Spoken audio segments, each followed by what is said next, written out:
The following original Link TV program was created by Culture Project and produced for broadcast by Link TV. To learn more, visit linktv.org/blueprint. This is a character you're about to encounter here from the 1% Doctrine.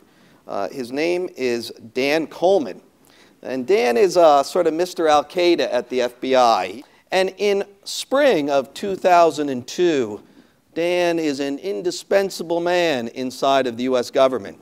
And, as you'll see, in early 2002, he is off on a search for evidence, a deeply classified mission, straight from the White House. And in the middle of this particular night, he goes on a mission to find out how this war, this new kind of war, is really unfolding.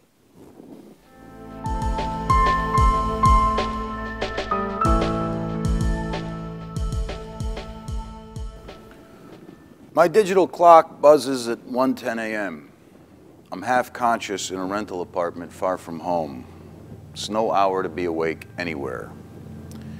In a few minutes, I'm pulling out of the garage in my 2000 Oldsmobile Intrigue, jet black FBI issue. The car is gently dusted with a thin residue of white powder.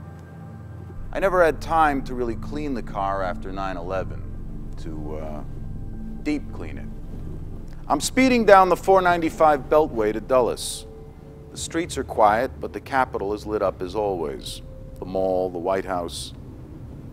Should all these lights be on in the middle of the night? Is anyone really protecting the city? Waiting in the foyer for me are two men, a lieutenant colonel I've never met, and Steve, a former social worker pressed into intelligence work that I met after 9/11. Steve reaches into a duffel bag and grabs a round metal box, army green with yellow letters, about the size of a hat box. He hands it to me. I want to be sure, so I ask him, "Is it in there?" He nods. I push my fingers down through a cool bed of river mud and lift out a skull. There's a bit of skin still left around the crown. Feels like a bocce ball.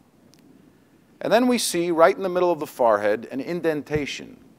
It's unmistakable, a mark of piety, of humility, from countless hours of prostration, his head pressed to stone, concrete, wood, or simply dirt, as he committed his life to the will of Allah.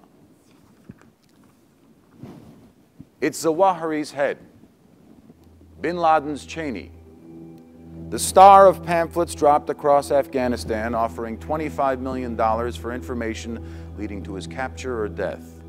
Afghan tribal chiefs claim Zawahiri had been killed in December and buried in a riverbed.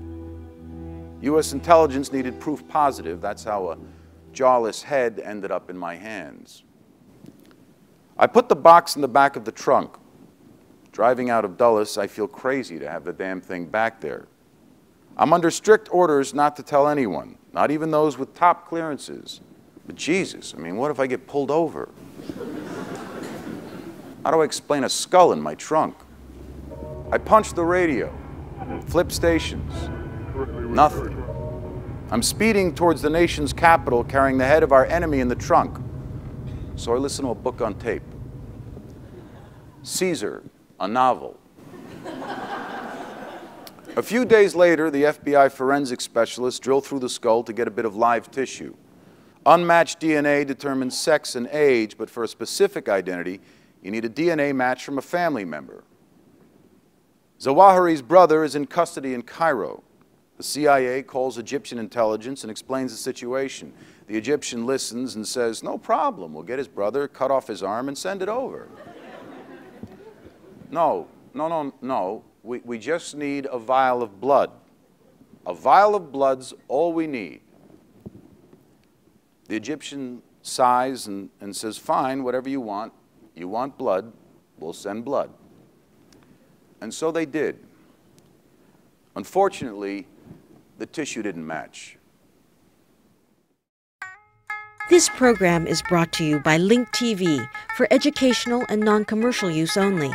Link TV is the only U.S. network dedicated to global and national news, uncompromising documentaries, and diverse cultural programs. Programs that connect you to the world.